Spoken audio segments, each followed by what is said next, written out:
Thanks for joining me for part 2 of my interview with the legend of radio and now of the not-for-profit space as CEO of MND, the all-round great guy Matt Tilley. If you missed part 1, I highly recommend you go back and listen to it, as Matt's experience and understanding of being the best version of yourself is simple yet insightful. In this episode, Matt talks about his incredible initiative of the Aussie dollar drop, why he made the change from radio, and what keeps him motivated. But we pick up here with Matt explaining the privilege he feels working for MND and his perception of success.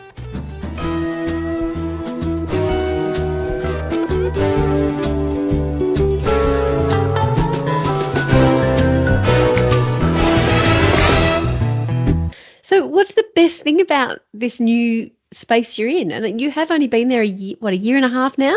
Yeah, coming up to that. Well, I like doing things differently. Yeah, great. Like yeah. taking things that people have always done and going, what about if we tried it this way? And then seeing, I guess, the joy people get from taking a risk and going, oh my God, that worked. Yeah, awesome. And so, it's a different caliber person who's attracted to the not-for-profit space. And it brings all different types, but the special ones are really special. So that's a bit of a privilege to work with people like that.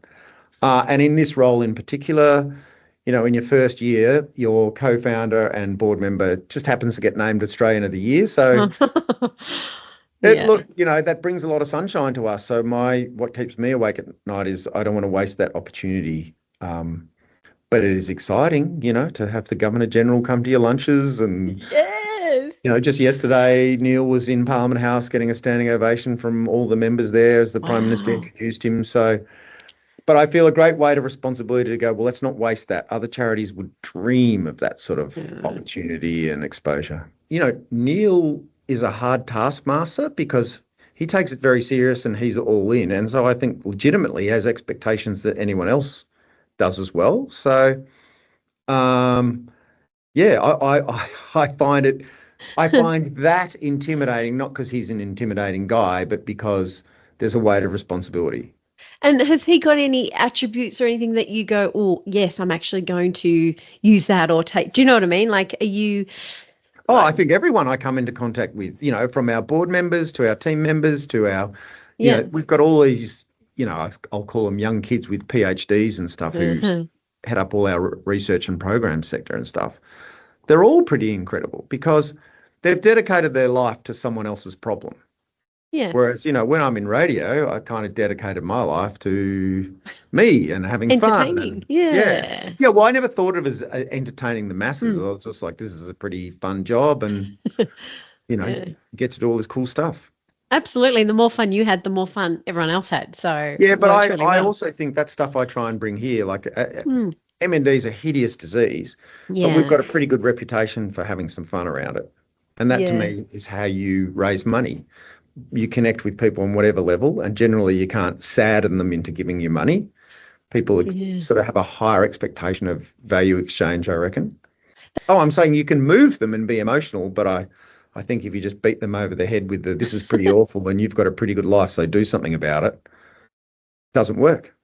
There you go. That's really interesting. So the best way is to try and bring them into something that they feel good about, like, I guess, the ice bath challenge and things like that. Is that what totally. you mean? Yeah. Whether they can have some fun. Yeah. But also go, oh, well, that was cool. I enjoyed that. And I've got this feeling that I've helped out. Yeah.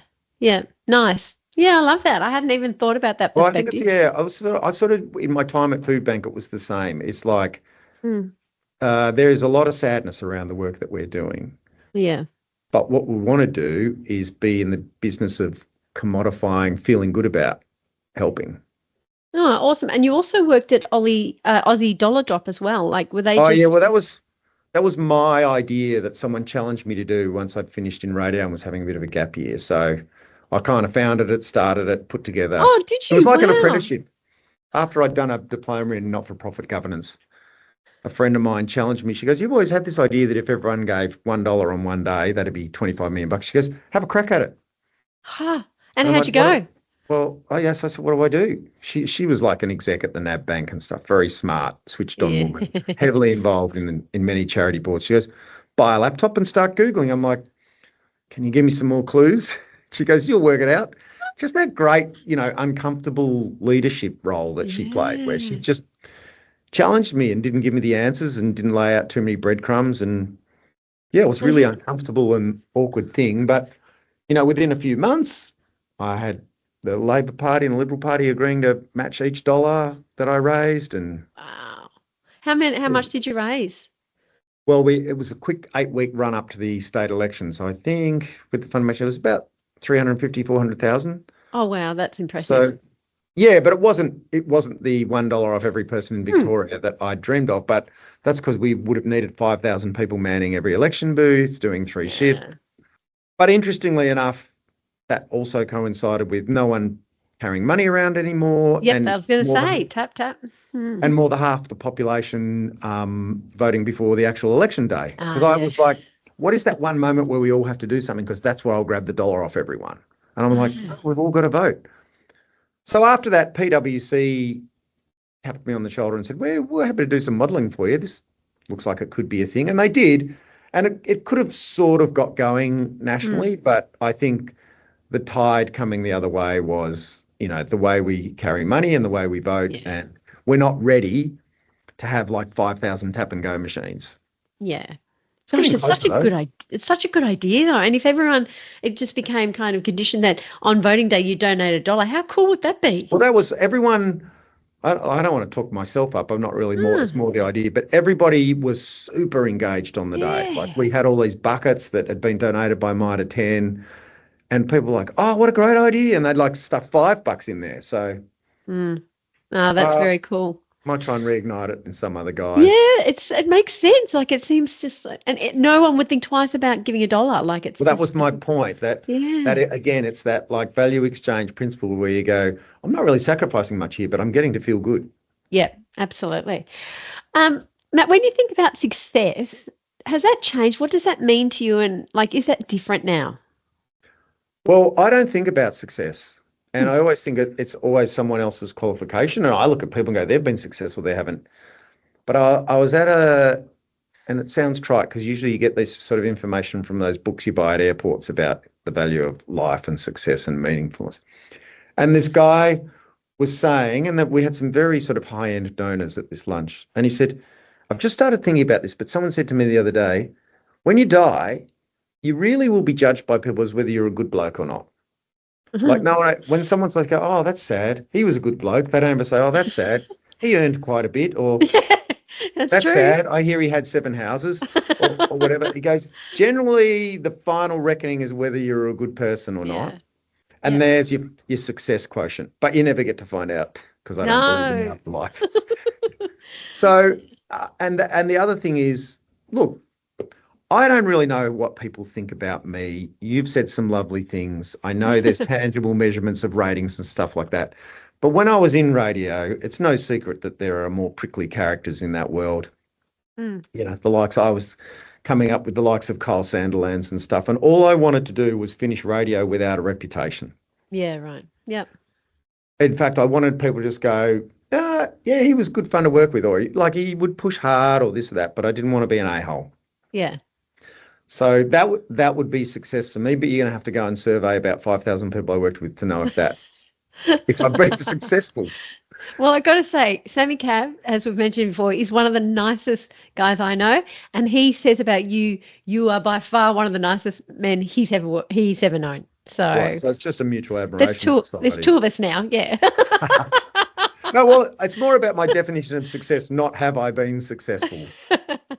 No, exactly. And it is that old saying, it's not what you do for someone, but how you make them feel that they remember. So, And, there's other ones like, is this place better than when I got here? Yeah. So at Fight MND, are we earning more money or are we set up better for the future than when I got here? Which comes back to another person from radio who gave me some sage advice, which is don't fuck it up. He'd say that just before the mics went on, usually. Yep. Okay. Bit of fear in there just to keep it going. Right. Okay. Get that right. Yeah. No. Well, that's fair, and I think that's really really good advice or really good moral to live by. I kind of always think I want people to think of me as being kind. So I do the same, especially with the kids I work with. It's like Yes. understanding that sort of stuff. Well, I think you've ticked that box. You've certainly, my 3 kids feel that way about you. Oh, well, thank you. That's very kind by you too. I love this. This is good. No. So tell me, last question, Matt, unless I think of another one, but what advice would you give to someone who's sitting on a dream or something? And I know for you it's just been a lot of great luck, but also there's a lot of talent in there. But if they're not sure how to make it happen or what to do or how to go about it, what advice would you give them? Ask someone. Just Okay. keep asking people. And I think that's, if I were, all this just be brave, be comfortable being uncomfortable, that I'm like, actually, generally people want to help. Yeah. People genuinely want to help. So if you go, look, I've got this dream, I don't know how to do it. And 6 people might go, oh, yeah, I don't either, but it sounds like a good idea. But some might go, you know what, that is a good idea. And I know someone who could go and have a coffee with this person. They might be able to point you in the right direction, or they might be able to help you get started, or they might, be able to help you shape your thoughts or whatever. But I just talk to people about it. That having this quiet dream that you're too scared to tell anyone about in case they laugh at you, that's never going to happen. No, it's never going to come true, so you're never going to make it happen. What's next for you? Because, I mean, is this it? Are you going to keep I wish you'd staying forgotten here? that question. I don't know. Someone else said that to me the other day, and I'm like, you've got to be careful answering that because it sounds like you want to get out of what you're doing right now. Not at all, no. Yeah, I don't know what's next for me. Maybe back in the creative space a bit more. Interesting. Yeah. Yeah. There's a lot of stuff, there's a lot of CEO stuff that is just the grind. And I don't mean that in a negative sense, but you've just got to get that done and get that out. I always think, sorry, go, Matt. Making decisions on leave policies and things like that. Like I wouldn't say I was born to do that, but I'm happy doing it.